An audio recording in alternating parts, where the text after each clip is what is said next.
In the fog-shrouded waters of Rockport, Massachusetts, the sea keeps its secrets buried deep beneath the waves. But when a fisherman's net drags up a small red boot, one that disappeared with 8-year-old Isla Vance 15 years ago, the ocean begins to whisper its darkest truths. What happened to the twin sisters who vanished without a trace on that September day in 1985? And why, after all these years, has the sea chosen now to surrender its evidence? Some mysteries are worth waiting for. Others are worth killing for. Before we continue with the story, tell us where you're watching from and how old you are, and subscribe to our channel to receive new stories every day that will thrill your heart. I hope you enjoy the story. The year is 2000. The salt-stained windows of the weathered cottage on Bearskin Neck reflect the gray October sky, casting fractured light across the worn wooden floors where children once played. Elara Vance, now 46, moves through her morning routine with the mechanical precision of someone who has learned to survive rather than live. Her auburn hair, once vibrant and full of life, now hangs in loose strands around her shoulders, streaked with premature silver that catches the pale New England light. The lines etched around her green eyes tell the story of 15 years spent searching horizons and shadows, waiting for ghosts that never materialized. Rockport, Massachusetts stretches before her kitchen window, like a melancholy painting. The fishing boats bob in the harbor, their masts creating a forest of crosses against the pewter sky. The town that once embraced her family with its quaint charm and maritime traditions has become a living monument to her loss. Every cobblestone street, every weathered dock, every familiar face carries the weight of that terrible September day in 1985, when 8-year-old twins Isla and Cora vanished while playing near Halibut Point, their laughter swallowed by the eternal whisper of Atlantic waves. The steam from Elara's untouched coffee mug curls upward, dissipating into the morning air like the hopes she struggles to maintain. Her fingers trace the rim of the ceramic cup, a nervous habit developed over years of waiting for phone calls that never came. The kitchen walls are adorned with faded photographs frozen in time, two identical girls with bright smiles and windswept hair, their small hands intertwined, their eyes sparkling with the infinite possibilities that childhood promises. In one particularly treasured image, Isla wears those distinctive red rubber boots, the ones with tiny anchor patterns that she insisted on wearing everywhere, even to bed. Detective Patrick Brennan, now 58, carries the weight of unsolved mysteries in the slouch of his shoulders and the careful way he navigates the precinct hallways. His once dark hair has surrendered to complete silver, and the deep grooves around his eyes speak of countless sleepless nights spent poring over evidence that led nowhere. The Vance case file, thick with witness statements, search reports, and dead-end leads, occupies a special place in his desk drawer. Not filed away with the cold cases, but kept within reach, a constant reminder of his greatest professional failure and most personal torment. On this particular morning, as autumn fog rolls in from the Atlantic like ghostly fingers reaching toward shore, the rhythm of Rockport's daily life continues its predictable pattern. Lobster boats prepare for their early runs, their diesel engines coughing to life in the pre-dawn darkness. The scent of brine and seaweed mingles with the aroma of fresh bread from the local bakery, creating the distinctive perfume of a coastal town that has sustained itself through centuries of maritime tradition. Gus Caldwell, weathered and bent by 63 years of fighting the sea for his livelihood, guides his 30-foot trawler through waters he knows as intimately as the lines on his own palms. His calloused hands work the nets with practiced efficiency, muscles moving with the memory of a lifetime spent hauling in the ocean's reluctant gifts. The morning catch has been disappointing. A few flounder, some sea bass barely worth the fuel burned to find them. As he prepares for one final drag through the waters near Devil's Mantle, a treacherous reef formation that has claimed countless vessels over the centuries, Gus feels an inexplicable heaviness in his chest, as if the sea itself is holding its breath. The winch groans as the net rises from the depths, heavy with more than the usual complement of kelp and debris. Gus's experienced eye immediately recognizes something wrong in the net's silhouette. Among the tangled seaweed and scattered shells, a splash of red catches his attention. Too bright, too geometric to be natural. His work-roughened hands shake slightly as he reaches into the mass of marine vegetation, his fingers closing around something that makes his blood run cold. The small rubber boot emerges from the net like an accusation, its red surface dulled by 15 years beneath the waves, but still unmistakably manufactured, still heartbreakingly small. Barnacles and marine growth crust its surface, and tiny crabs scurry from its interior as seawater pours from the opening. The anchor pattern, once cheerful and nautical, now seems ominous against the boot's salt-stained surface. Gus's breath catches in his throat as recognition dawns, his mind immediately connecting this artifact to the most notorious missing persons case in Rockport's recent history. The boat rocks gently in the swells as Gus stares at the boot, his weathered face pale beneath his fishing cap. His hands tremble as he carefully sets the small shoe on the deck, treating it with the reverence due a sacred relic. The morning fog seems to thicken around his vessel, creating an ethereal cocoon that separates this moment from the ordinary world, as if the sea itself acknowledges the significance of what has been returned to the surface. Back in her cottage kitchen, Elara feels a sudden chill that has nothing to do with the October morning. Her coffee grows cold as an unexplained anxiety settles over her like a familiar shawl. She moves to the window, pressing her palm against the cool glass as she gazes toward the harbor where fishing boats are beginning their return journey. Something in the quality of the light, in the way the fog clings to the water's surface, fills her with a prescient dread that makes her heart race with the same rhythm it maintained during those first terrible weeks after her daughters disappeared. The phone's shrill ring cuts through the morning stillness like a blade, causing Elara to startle and nearly drop her mug. Her hand hovers over the receiver for several rings, paralyzed by the superstitious fear that has governed her life for 15 years. The terror that answering might bring news she is not prepared to hear. Yet the desperate hope that this call might finally provide the answers she has craved for so long. The discovery of Isla's boot spreads through Rockport like wildfire in dry timber, igniting conversations in every coffee shop, diner, and fishing dock along the harbor. News travels with the speed of seagulls diving for scraps, carried on the salt-tinged wind from boat to boat, house to house, until the entire coastal community buzzes with a mixture of morbid fascination and renewed grief. The local newspaper, dormant for months regarding the Vance case, suddenly awakens with headline speculation that sends tremors through households that had long buried their memories of that terrible autumn 15 years ago. Detective Brennan stands at the edge of Devil's Mantle, his steel-gray hair whipping in the Atlantic breeze as he watches the Coast Guard divers prepare their equipment. The treacherous reef formation juts from the water like the backbone of some prehistoric beast, its jagged edges worn smooth by decades of relentless waves. The water here is deceptively deep, dropping to nearly 60 feet in some places, creating underwater caverns and crevices where secrets could hide for decades. Each diver's descent into the murky depths carries the weight of 15 years of unanswered questions, their waterproof lights cutting through the greenish gloom like searching fingers. The diving operation transforms the normally quiet waters into a hub of controlled chaos. Coast Guard vessels bob alongside police boats, their radio chatter creating a constant buzz of professional urgency. Brennan's weathered hands grip the boat's rail as he watches air bubbles break the surface, each emergence marking another section of seafloor methodically searched and cleared. The detective's pale blue eyes, faded by years of squinting into harsh interrogation room lights and ocean glare, reflect a desperate hope tempered by decades of professional disappointment. Meanwhile, Elara makes her way through the narrow cobblestone streets of Rockport's historic district, her footsteps echoing off the colonial-era buildings that have witnessed centuries of maritime drama. The fish market, housed in a weathered clapboard building that has stood since the 1800s, emanates the sharp, clean scent of fresh ocean catch mixed with the underlying mustiness of old wood and brine-soaked nets. The familiar aroma triggers a flood of memories from happier times, when she would accompany her late husband Thomas on his early morning visits to purchase the day's inventory for their small seafood restaurant.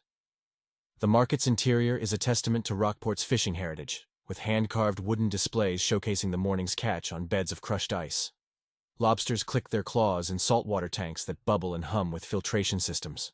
The walls are adorned with vintage photographs of record catches, weathered fishing licenses, and nautical artifacts that speak to generations of families who have wrestled their living from the unforgiving sea. The floorboards, worn smooth by countless boots and wet from constant cleaning, creak beneath Elara's tentative steps as she navigates between displays of gleaming fish arranged like silver jewelry on their icy beds. Her search for information about the past leads her inevitably toward the darker corners of the market, where she knows she will find Lennox Crane. Even before she sees him, she can feel his presence like a storm cloud gathering on the horizon.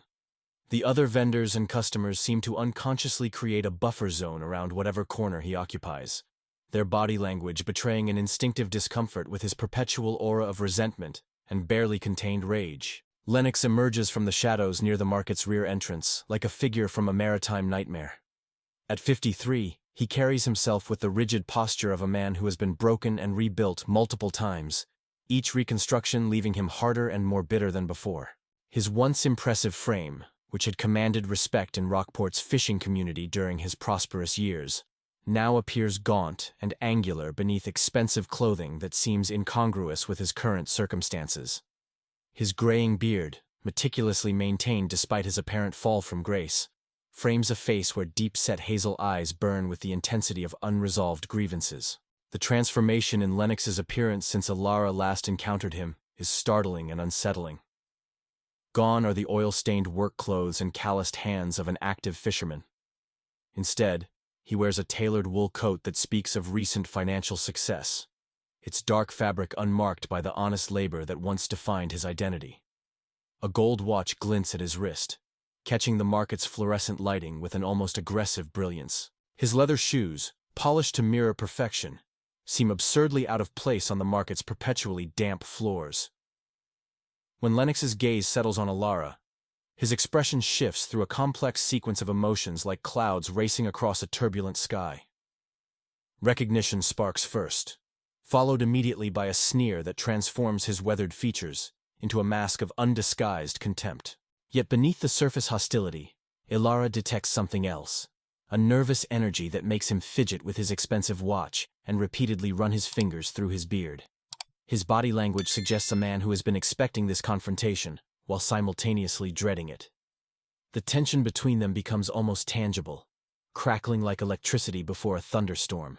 Other market patrons sense the charged atmosphere and unconsciously drift away, creating an invisible circle around the two figures locked in their silent battle of wills. The normal sounds of the market, vendors calling out prices, ice being shoveled, lobsters scrabbling in their tanks, seem to fade into white noise as the weight of 15 years of unspoken accusations hangs between them. Lennox's behavior becomes increasingly erratic as the encounter progresses. His initial sneering confidence gives way to agitated movements and rapid shifts between swagger and nervousness.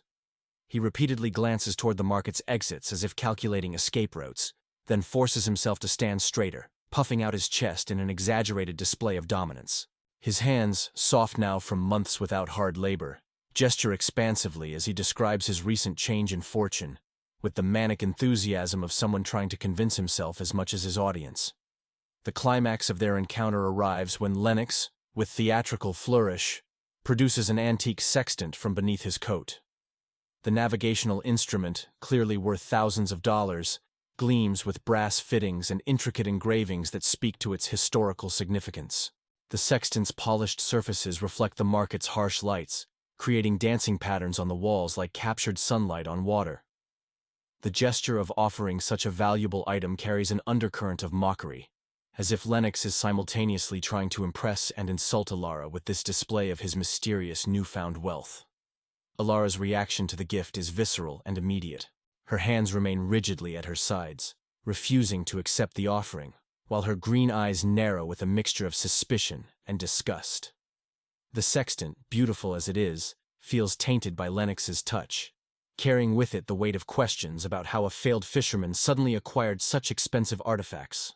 The very air around them seems to thicken with unspoken accusations and half-formed suspicions, creating an atmosphere so charged with tension that it feels ready to explode into open confrontation. The red rubber boot haunts Elara's thoughts like a specter refusing to be banished, its barnacle-crusted surface burned into her memory with the clarity of a photograph. As she walks through Rockport's winding streets, the familiar sights and sounds of her hometown blur into background noise, while her mind races through fragments of conversations, half-remembered encounters, and the web of relationships that once connected her family to the broader fishing community. The salt air carries whispers of the past, and with each breath, she feels herself being drawn deeper into the labyrinth of secrets that has shrouded her daughter's disappearance for 15 years. Her recollection of Arthur Jones emerges slowly, like a photograph developing in chemical baths. The memory surfaces of a quiet man who operated a small supply shop on the outskirts of town, providing fishing equipment and boat repairs to the local fleet. Arthur had always been peripheral to their social circle, a soft-spoken figure who preferred the company of his tools and machinery to the boisterous camaraderie of the docks. She remembers Thomas mentioning disputes between Arthur and Lennox over payment schedules and equipment quality, tensions that seemed to simmer just beneath the surface of professional courtesy. The journey to Arthur's workshop takes Elara through parts of Rockport she rarely visited during her married life. The road narrows as it winds away from the harbor, flanked by scrub pines and weathered fencing that speaks to the town's working-class roots. The asphalt gives way to gravel, then to packed earth rutted by the passage of heavy trucks carrying boat trailers and industrial equipment. The scent of pine needles mingles with the ever-present salt air, creating an olfactory backdrop that feels both familiar and foreign. Arthur's workshop sits at the end of a dead-end road like a forgotten shrine to maritime craftsmanship. The building, constructed from weathered clapboard and corrugated metal, sags slightly under the weight of decades and neglect. Towers of lobster traps create geometric shadows in the afternoon light, their wooden slats bleached silver by countless seasons of sun and spray. Coils of rope hang from every available hook and nail, creating organic sculptures that sway gently in the coastal breeze. The air here is thick with the perfume of creosote, varnish, and the indefinable mustiness of spaces where men have worked with their hands for generations. Arthur Jones himself appears almost spectral as he emerges from the workshop's dim interior, his slight frame dwarfed by the industrial chaos surrounding him. At 61, he moves with the careful deliberation of someone whose joints have been worn smooth by decades of repetitive labor. His gray hair, thinning at the crown, catches the light filtering through the workshop's grimy windows, creating a halo effect that seems to emphasize his ethereal quality.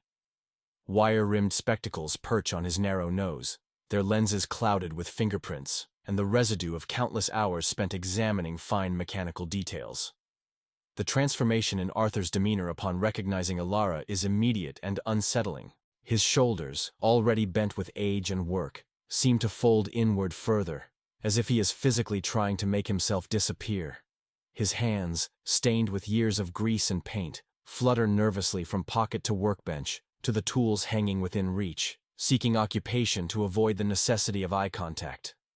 The color drains from his weathered face, leaving behind a pallor that speaks to deep-seated anxiety and long-harbored secrets. Arthur's workspace reflects the meticulous nature of his personality, with tools arranged in precise order and projects organized with obsessive attention to detail. Yet beneath this surface organization, Elara detects the subtle signs of a man haunted by his past.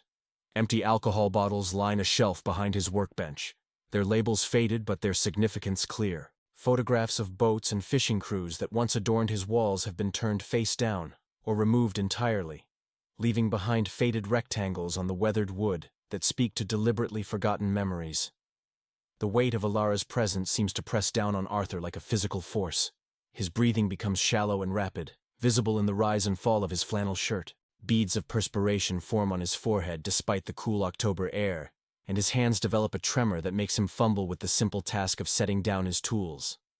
The workshop, once his sanctuary from the world's complexities, becomes a trap with Elara blocking the only exit, her green eyes boring into him with the intensity of someone seeking truth at any cost. As Elara's questions probe deeper into the past, Arthur's composure begins to crumble like salt-soaked wood exposed to winter storms. His responses become increasingly fragmented and evasive, punctuated by long pauses during which his gaze darts around the workshop as if seeking escape routes or divine intervention. The silence between questions stretches taut as a fishing line under strain, filled with the weight of unspoken admissions and the terrible gravity of secrets demanding release. The moment of confession arrives like a dam bursting after years of mounting pressure. Arthur's resistance collapses entirely, his body sagging against his workbench as words pour from him in a torrent of guilt and relief. His voice, normally steady and measured, breaks and wavers as he describes the night 15 years ago, when Lennox arrived at his workshop in the early hours before dawn, his truck loaded with something wrapped in canvas tarpaulins. The memory emerges in vivid detail, the weight of the wooden crate as they carried it together, its dimensions roughly that of a child's toy chest, the strange scratches along its surface that seem to have been made from the inside.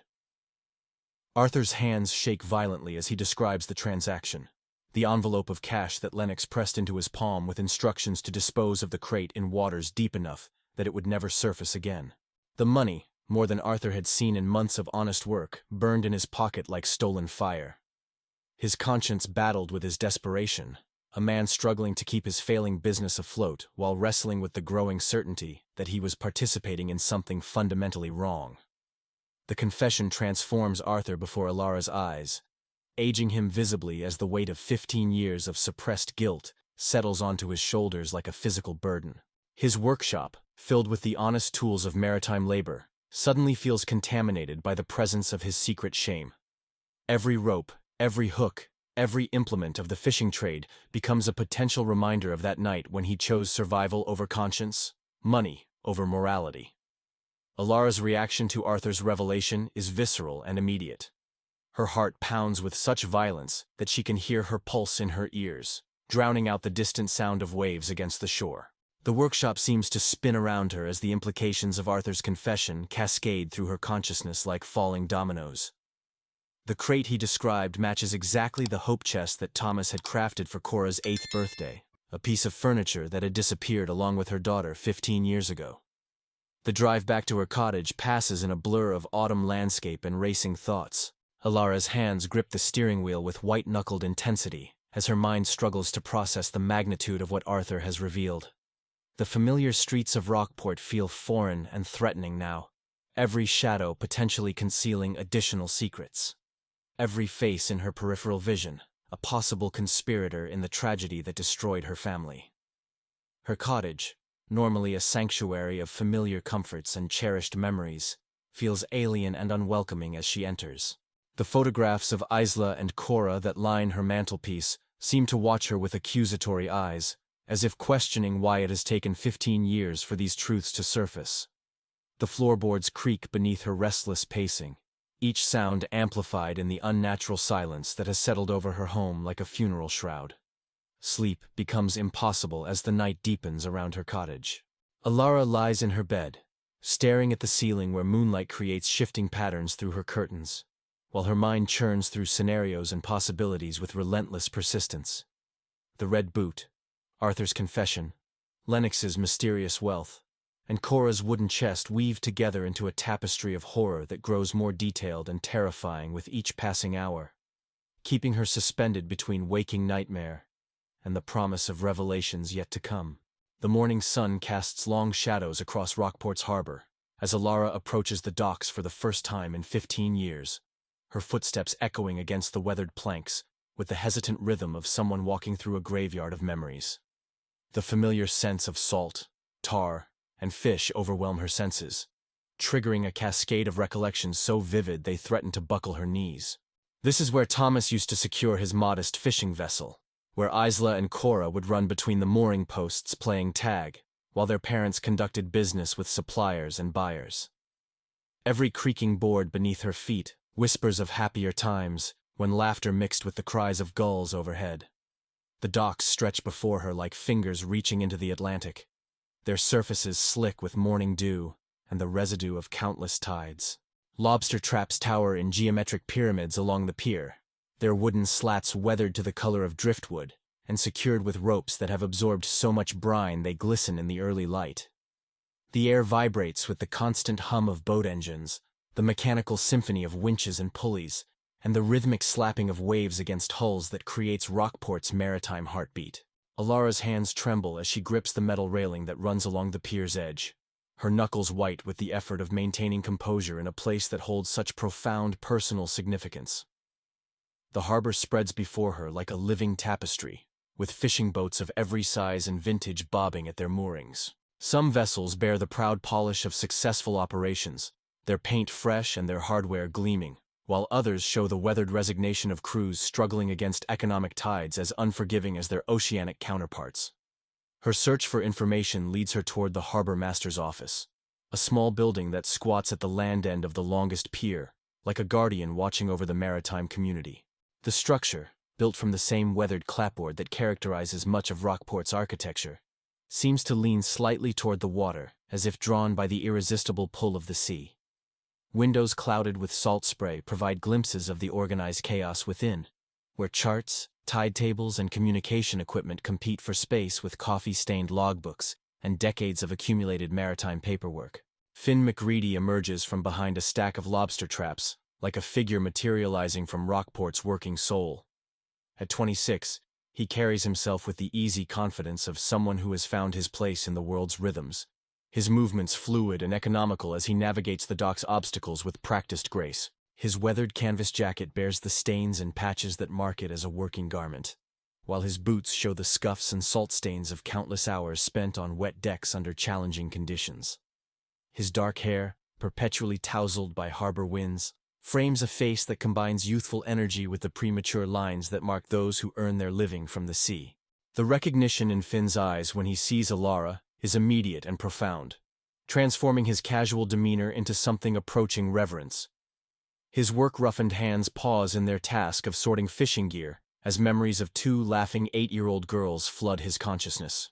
Finn had been only 11 when the twins disappeared, but the trauma of their loss carved itself into his young psyche with the clarity of a lighthouse beacon cutting through fog. The entire harbor community had participated in the search efforts, with every boat and crew member volunteering their time and equipment in a desperate attempt to bring the girls home. Finn's workspace occupies a section of the dock dedicated to gear maintenance and repair, where the tools of maritime labor create an organized symphony of purpose. Coils of rope hang from wooden pegs driven into the pier's supporting posts, their fibers ranging from the stark white of new nylon to the golden brown of hemp that has weathered countless storms. Fishing nets spread across makeshift tables reveal intricate patterns of repair and reinforcement, their meshes telling stories of encounters with rocky bottoms and aggressive sea life. The air here carries the distinctive aroma of marine varnish, diesel fuel, and the organic perfume of seaweed that clings to every surface touched by tidal action. As Elara's questions turn toward Lennox Crane, the transformation in Finn's demeanor becomes as noticeable as storm clouds gathering on a clear horizon. His shoulders tense beneath his work jacket, and his hands unconsciously clench into fists before he forces them to relax. The easy smile that had greeted Elara's arrival fades into something more guarded, replaced by the careful expression of someone navigating treacherous conversational waters. His eyes dart toward various points around the harbor, as if confirming that their conversation remains private, the paranoid behavior of someone who has learned to fear certain names and associations. Finn's revelations about Lennox's recent activities emerge slowly, each detail extracted with the careful precision of someone removing fishhooks from tangled nets. He describes the arrival of Lennox's new vessel 3 months ago, a 40-foot fishing boat that appeared at the docks like a ghost ship materializing from fog. The craft, christened Retribution in letters painted across its stern with aggressive boldness, represented a significant financial investment that puzzled the harbor community given Lennox's well-known economic struggles of recent years. The boat itself defies easy categorization, its hull design suggesting capabilities beyond simple fishing operations. Finn's trained eye had noted modifications that seemed unnecessary for traditional lobster or groundfish operations. Reinforced deck fittings that could support unusually heavy loads, extended fuel capacity that would allow for journeys far beyond Rockport's usual fishing grounds, and communication equipment that seemed sophisticated beyond the needs of a single operator working coastal waters. Finn's observations paint a picture of clandestine activity that sends chills through Elara's already apprehensive consciousness. He describes seeing Lennox loading unmarked crates onto the vessel during pre-dawn hours, when the harbor lies empty except for the most dedicated early risers. The crates, covered with heavy canvas tarps and secured with excessive rope and chain, created suspicious bulges in the boat's normally sleek profile. Most disturbing to Finn's maritime sensibilities was Lennox's apparent disregard for proper loading procedures, stacking cargo in ways that suggested either dangerous inexperience or complete indifference to vessel safety.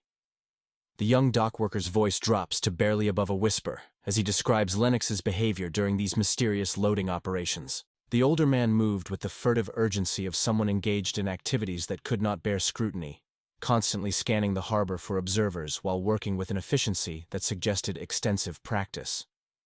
On several occasions, Finn had witnessed Lennox departing the harbor in complete darkness, his navigation lights extinguished in violation of maritime safety regulations, his vessel disappearing into the pre-dawn gloom like a predator stalking prey.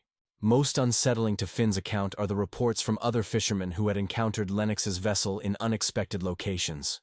The boat had been spotted far from Rockport's traditional fishing grounds, operating in deep waters near underwater formations that held no appeal for conventional fishing operations. These sightings occurred during weather conditions that would normally keep recreational and small commercial vessels safely harbored, suggesting either reckless disregard for safety or urgent necessity that transcended normal caution. As Finn's revelations accumulate, Elara feels a growing sense of urgency that manifests as physical discomfort in her chest and abdomen. Her breathing becomes shallow and rapid, while her heart pounds with the irregular rhythm of someone approaching the edge of a precipice. The pieces of her daughter's disappearance are finally beginning to form a coherent picture, but the emerging image is more terrifying than any uncertainty she had endured during the past 15 years. The harbor around them continues its normal rhythms of maritime commerce, but for Elara, the familiar sounds and sights have taken on sinister overtones. Every boat engine could be concealing evidence of criminal activity. Every covered cargo could be hiding unspeakable secrets, and every face in the harbor community could belong to someone complicit in her family's destruction. The salt air that once brought comfort now feels thick and oppressive, laden with the weight of revelations that demand action despite the paralyzing fear they inspire. Finn's final observations about Lennox's recent behavior complete the disturbing portrait of a man operating beyond the boundaries of law and morality. He describes encounters where Lennox displayed an aggressive confidence that bordered on arrogance, treating other harbor users with a contempt that suggested he considered himself beyond their judgment or authority. This transformation from the bitter, broken man Elara had encountered at the fish market reveals someone who has found a source of power and purpose in activities too dark to imagine. The walk back to her cottage feels like a journey through landscape fundamentally altered by knowledge, where familiar streets and buildings seem infected by the shadow of terrible understanding. The leather-bound journal sits on Detective Brennan's desk like a malevolent artifact, its weathered cover bearing the stains and scratches of countless years exposed to salt air and human torment. The diary, discovered during a search of Lennox's abandoned fishing shack near Halibut Point, emanates an aura of darkness that seems to contaminate everything within its vicinity. Brennan's seasoned hands hesitate before opening the cover, his instincts warning him that the contents within will forever alter his understanding of the Vance case and the depths of human depravity that can fester within a seemingly ordinary coastal community. The pages within reveal themselves like wounds being reopened, each entry written in Lennox's cramped, angry handwriting that grows more erratic and violent as the dates progress. The ink varies from blue to black to what appears to be dried blood, suggesting moments when ordinary writing implements proved insufficient for the intensity of emotion demanding expression. The margins overflow with sketches of boats, maps of local waters, and disturbing drawings that appear to depict human figures in positions of distress or captivity. Some pages bear water stains that could be tears or ocean spray, while others show burn marks as if the author had held cigarettes or matches too close to the paper during moments of particular rage. Brennan's pale blue eyes scan the entries with growing horror, each revelation more damaging than the last. The journal chronicles 15 years of obsessive hatred, beginning with bitter complaints about business failures and perceived slights, then escalating into detailed fantasies of revenge against the Vance family. The detective's coffee grows cold as he reads accounts of Lennox watching the family from concealed positions, documenting their routines with the methodical precision of a predator studying prey. The entries describe Thomas Vance's success with venomous envy, characterizing every business achievement as theft stolen from Lennox's rightful destiny. The most chilling passages detail Lennox's growing fixation on the twin daughters, describing them with a mixture of resentment and twisted affection that makes Brennan's stomach clench with revulsion.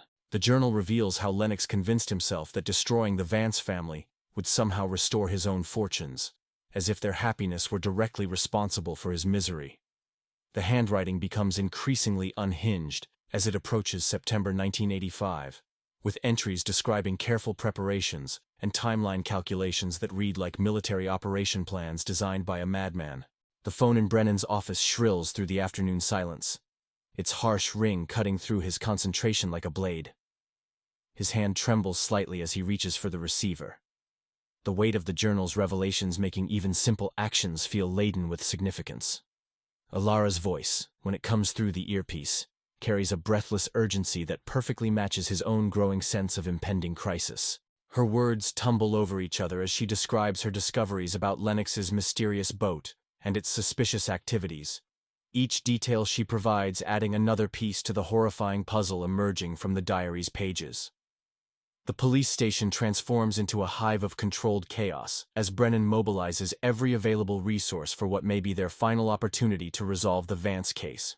Officers move with the focused intensity of professionals who understand that lives hang in the balance, their usual casual banter replaced by clipped, efficient communication. Maps of local waters spread across conference tables like battle plans, while radio operators coordinate with the Coast Guard to establish search grids and communication protocols. The air crackles with static from multiple radio frequencies as various agencies synchronize their efforts into a unified response. Brennan's weathered face reflects the weight of 15 years' worth of failure and redemption as he briefs his team on the diary's contents. His voice, normally steady and authoritative, occasionally catches with emotion as he describes the systematic nature of Lennox's obsession and the implications for what may have befallen the missing children. The assembled officers listen with the grim attention of professionals confronting evil in its most personal and devastating form, their expressions hardening with each revelation into masks of determined purpose. Elara arrives at the police station like an avenging angel wrapped in maternal fury and desperate hope. Her green eyes burn with an intensity that makes hardened officers step aside unconsciously, recognizing the primal force of a mother whose protective instincts have been refined by 15 years of anguish into something approaching supernatural determination. Her hands shake with barely controlled energy as she examines maritime charts spread across the conference table, her finger tracing potential routes with the intuitive precision of someone whose life has been consumed by imagining her children's fate. The transformation in Elara's demeanor is profound and unsettling, as if the revelation of concrete evidence has stripped away the layers of civilized behavior that normally constrain human response to trauma.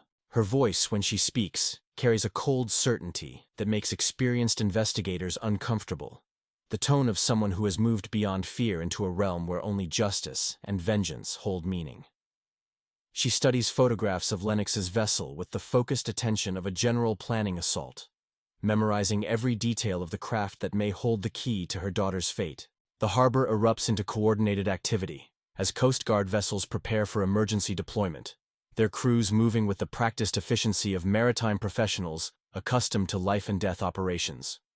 Diesel engines roar to life with mechanical urgency while navigation equipment hums and chirps through startup sequences. Radio chatter fills the air with technical jargon and position reports as multiple agencies coordinate their approach to what may become the most significant maritime rescue operation in Rockport's history. Elara stands on the dock, watching the preparations unfold around her like a woman observing her own destiny taking shape before her eyes. The salt wind whips through her auburn hair as she clutches a photograph of her daughters, the image now bearing the creases and wear of 15 years' worth of desperate hope. Her heart pounds with a rhythm that matches the diesel throb of Coast Guard engines, while her breathing becomes shallow and rapid as adrenaline floods her system in preparation for whatever confrontation awaits on the dark waters beyond the harbor. The sun hangs low on the horizon like a blood-orange witness to the drama about to unfold, casting long shadows across the water that seem to reach toward the distant point where sky meets sea.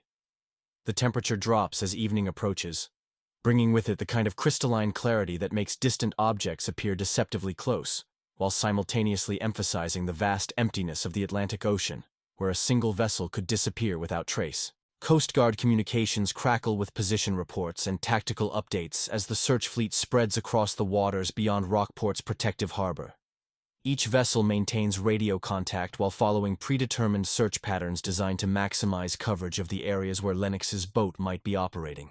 The electronic chorus of sonar equipment, GPS navigation systems, and marine radios creates a technological symphony of hope and determination, echoing across the darkening waters. Elara's prayers take the form of whispered mantras repeated endlessly as the search progresses, each word carrying the weight of 15 years' worth of accumulated desperation and newly kindled hope. Her hands remain clasped around her daughter's photograph, while her eyes scan the horizon for any sign of the vessel that may hold the answers to questions that have tormented her for half her adult life. The approaching darkness seems to press against the search boats like a living entity determined to protect whatever secrets lie hidden in the ocean's depths. The confrontation erupts in the treacherous waters near Devil's Mantle, where jagged rocks pierce the surface like the teeth of some primordial beast waiting to devour the unwary. The evening sky burns with streaks of orange and crimson that mirror the violence about to unfold, while the Atlantic swells roll beneath the assembled vessels with the ominous rhythm of a funeral drum.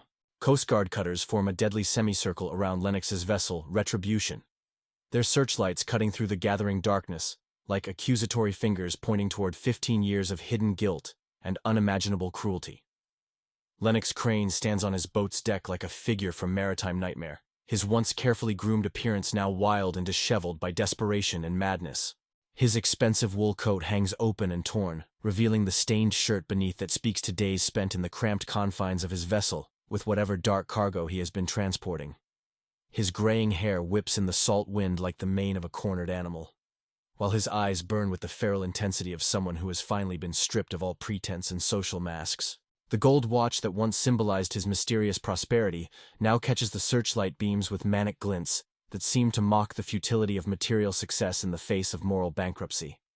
The Retribution itself appears to list slightly to starboard, suggesting structural damage or improper loading that speaks to Lennox's deteriorating mental state and abandonment of seamanship fundamentals. Rust streaks mar the hull's paint, where salt water has found purchase through neglected maintenance, while the deck shows signs of recent alteration with hastily installed metal rings and reinforced cleats that hint at the vessel's true purpose. The boat's once proud profile now appears sinister and predatory, transformed by knowledge of its cargo into something that seems to contaminate the very water around it.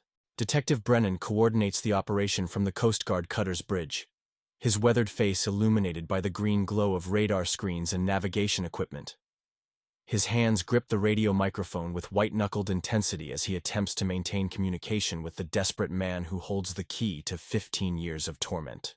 The detective's pale blue eyes reflect the strain of a career's worth of cases, but none have carved lines as deep as this moment, when professional duty intersects with the most personal kind of justice. The bridge around him hums with electronic activity, as multiple agencies coordinate their approach to a situation that could explode into tragedy with a single wrong decision. The Coast Guard personnel move with the disciplined precision of military professionals trained for exactly this type of high-stakes maritime operation. Their movements are economical and purposeful as they maintain weapons readiness, while simultaneously preparing rescue equipment for whatever they might discover aboard Lennox's vessel. The tension aboard each Coast Guard cutter is palpable, crackling through radio communications, and visible in the rigid postures of sailors who understand they are participating in the climax of one of New England's most notorious missing persons cases. Elara stands at the rail of the lead Coast Guard vessel like a figurehead carved from maternal fury and desperate hope, her auburn hair streaming behind her in the salt wind as she stares across the water toward the boat that may contain her daughter. Her green eyes burn with an intensity that seems to cut through the gathering darkness, while her hands clutch the metal railing with such force that her knuckles have gone white and bloodless. The photograph of Isla and Cora, now wet with spray and tears, remains pressed against her chest like a talisman against the horrors that await discovery in the confrontation's aftermath. The moment of crisis arrives when Lennox, seeing his situation as hopeless and his escape routes eliminated, begins dousing his vessel's deck with gasoline from red plastic containers that gleam like blood in the searchlight beams. His movements become increasingly frantic and uncoordinated as desperation overrides whatever remains of rational thought, the gasoline sloshing across expensive equipment and carefully maintained surfaces with reckless abandon. The sharp scent of petroleum mingles with salt air to create an olfactory harbinger of the destruction about to unfold, while the liquid spreads across the deck in patterns that catch and reflect the surrounding lights like evil constellations. The ignition occurs with shocking suddenness, transforming Lennox's vessel from a thing of maritime beauty into a floating pyre that illuminates the surrounding waters with hellish orange light. Flames leap from the deck to the rigging with hungry eagerness, consuming rope and canvas while sending towers of black smoke into the evening sky like funeral pyres from ancient times. The heat becomes so intense that Coast Guard vessels must maintain greater distance, their crews shielding their faces from the radiant energy that turns the cold Atlantic evening into something approaching tropical intensity. Within the inferno, Lennox's silhouette moves like a demon dancing in his own created hell, his voice carrying across the water with the amplified intensity that extreme heat and desperation can produce. His confession emerges in fragmented shouts that compete with the roar of flames and the crash of waves against burning hull, each admission tearing through Elara's consciousness like physical blows that threaten to drive her to her knees.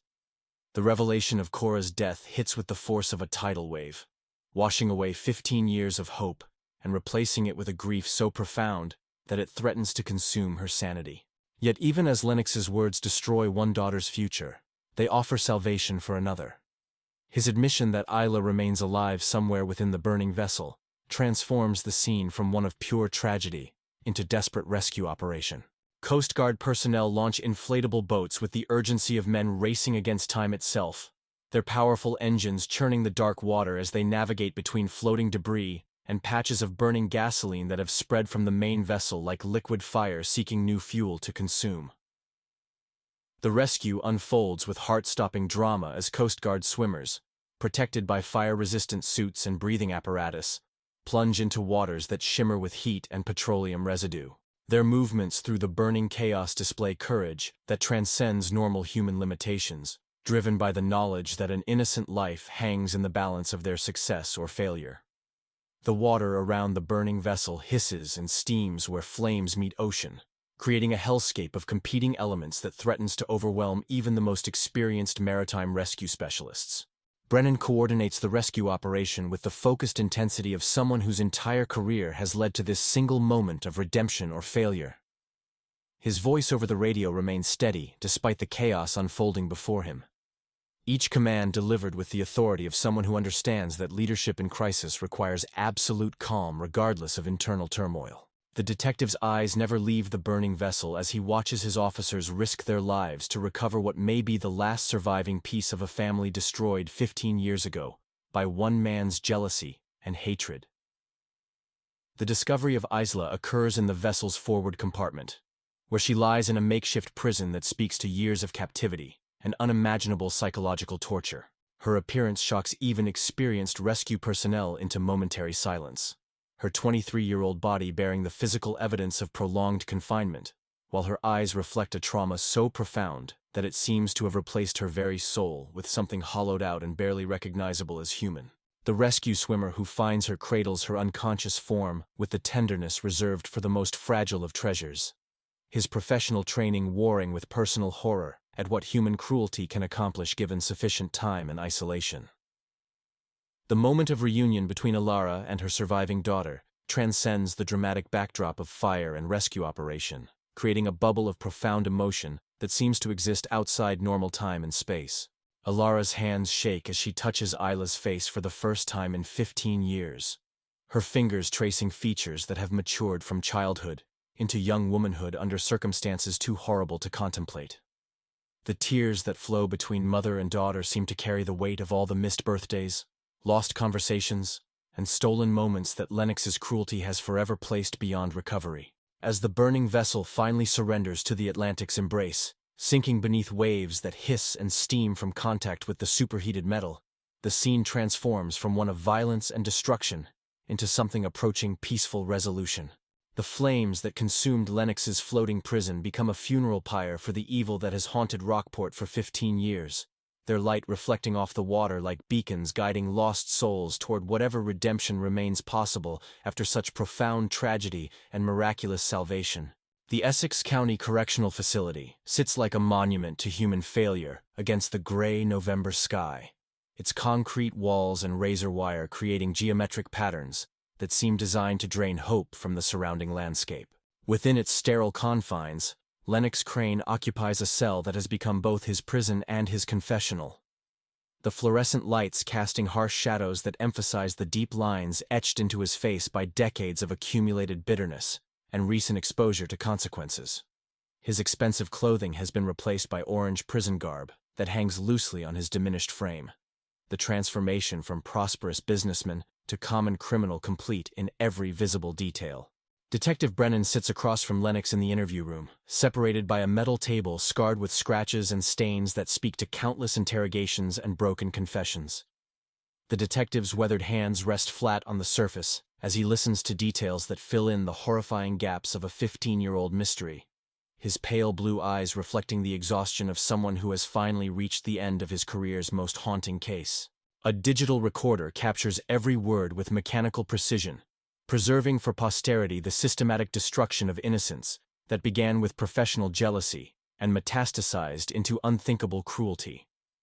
Lennox's confession emerges in a monotone voice that carries no trace of the passionate hatred that once drove him to unimaginable acts, his emotional reserves apparently exhausted by the confrontation at sea and the collapse of his elaborate deceptions. His eyes, once bright with manic energy and vengeful purpose, now appear hollow and unfocused, staring at points beyond the interview room walls as if seeking escape from the reality of his circumstances. The transformation from predator to broken man seems almost too dramatic to believe. Yet Brennan recognizes the familiar pattern of criminals whose elaborate fantasies have finally collided with inescapable consequences. The details of the crime unfold with the methodical precision of someone who has rehearsed these events in his mind countless times over the past 15 years. Lennox describes watching the Vance family with obsessive attention, documenting their routines and vulnerabilities while nursing grievances that grew more distorted with each passing day. His voice carries no emotion as he recounts the September morning when opportunity aligned with desperation, when two innocent children playing near Halibut Point became the instruments of his twisted revenge against a world that had failed to recognize his imagined superiority. The confession reveals how Thomas Vance's modest success in the fishing business had become, in Lennox's diseased imagination, a personal theft of opportunities that rightfully belonged to him. Each contract that Thomas secured, each positive relationship he maintained within the maritime community, each smile shared with his wife and daughters, became evidence of a cosmic injustice that demanded correction through whatever means necessary. The gradual transformation of professional rivalry into homicidal obsession emerges through Lennox's flat recitation, like a textbook study in the psychology of resentment, allowed to fester beyond all bounds of sanity. The most chilling aspects of the confession involve Lennox's calculated decision to kill Cora immediately, while preserving Isla as what he termed his insurance policy against future discovery. His description of the 8-year-old girl's terror and confusion as she witnessed her sister's murder carries the mechanical detachment of someone describing routine business transactions, the complete absence of empathy that allowed him to maintain his deception for 15 years. The wooden chest that Arthur Jones had helped dispose of contained Cora's small body, weighted and sunk in waters deep enough to ensure it would never surface to accuse him. Meanwhile, in a private room at Massachusetts General Hospital, Isla Vance begins the slow journey back to a world she has not known since childhood, her 23-year-old mind struggling to process freedom after 15 years of psychological and physical imprisonment. Her appearance bears the unmistakable marks of prolonged captivity: pale skin that speaks to years spent away from sunlight, muscle atrophy that reflects minimal physical activity, and most disturbing of all, the hyper-vigilant alertness of someone whose survival has depended on anticipating the moods and movements of a dangerous captor. Hospital staff move through her room with the careful quietude of professionals who understand that sudden sounds or movements could trigger responses rooted in trauma too profound for easy healing.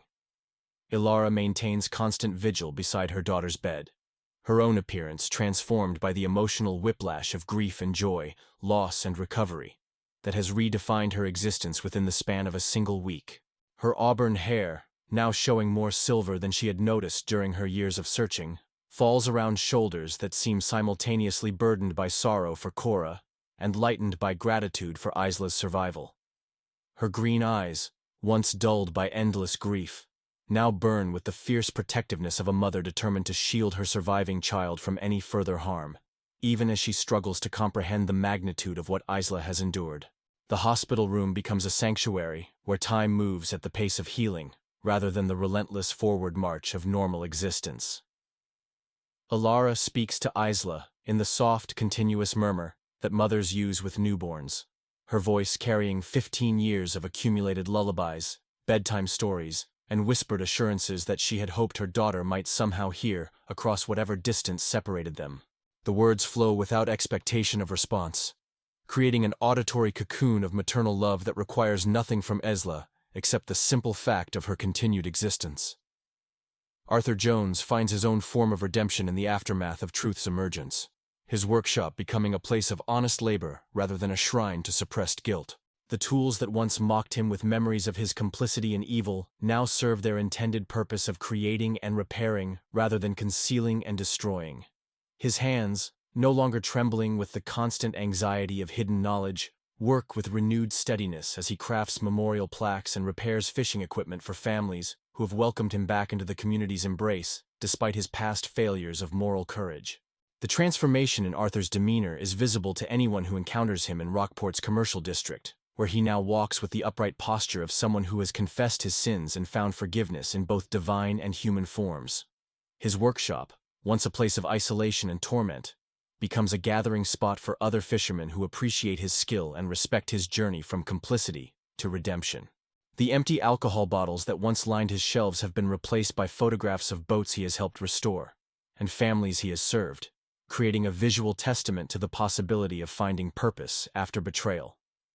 Gus Caldwell continues his fishing routine with the same dedication that led him to discover the red boot that broke open the case, refusing all offers of reward or recognition for his role in bringing truth to light.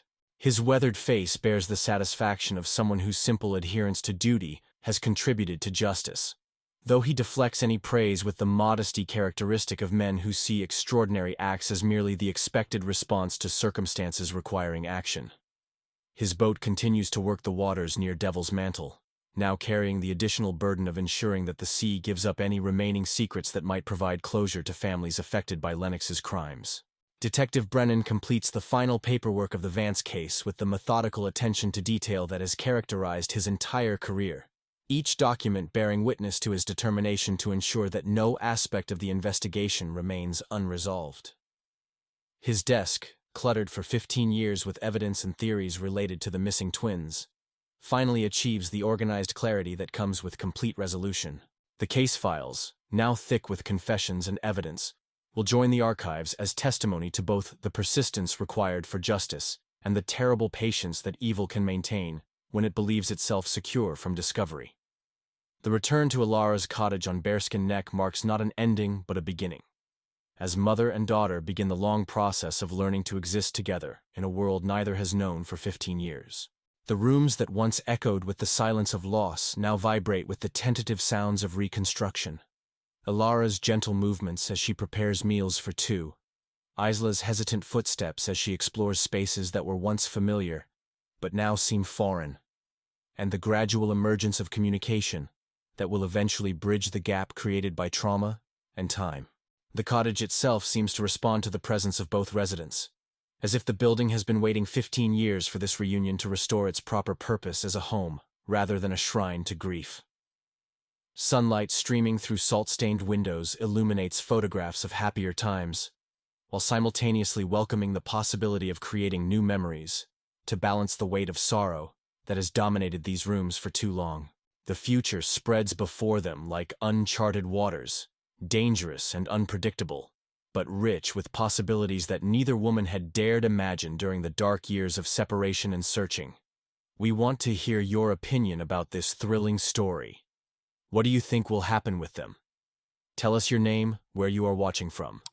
Don't forget to like and subscribe to the channel so you don't miss the new stories coming up. See you next time.